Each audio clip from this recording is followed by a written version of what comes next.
Now this will be a representative. Can you see that, guys? Is Yeah, that just hold it good up. Yeah. position? Up a little Very higher. perfect. there you go. Perfect. Yep. This is a downcut form tool, and it's modular also. And the inserts on top. Of course, the part cut. This thing is fed in. It feeds in Right. on a cam, Right. and it forms. It forms. Let me turn it up. Can you see the form better Yep. there? Yep. You can see it better there. It forms that form into a part. Okay. Yep. And let me see if I'm going to try to. It's a good show you workout how for you, holding Yeah, these thank things you. up. How much does that weigh? This weighs about 10 or 12 pounds. Oh, okay. But see, the module comes out, Mm-hmm. Mm-hmm. and it's serrated on the bottom. Can you see the serrations? Yep. Okay. And it sets on this key, just like that, right on the serrations.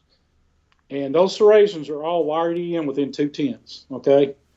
And all you do is drop it back into place,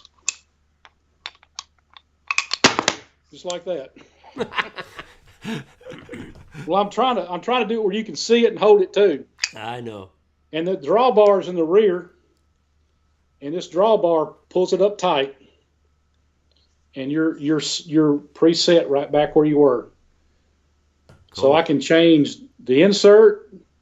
In a lot of cases, in a bigger machine, you can change the insert right on board. You don't even have to take it out. Oh, nice. Or you can take it out on the bench and change the insert.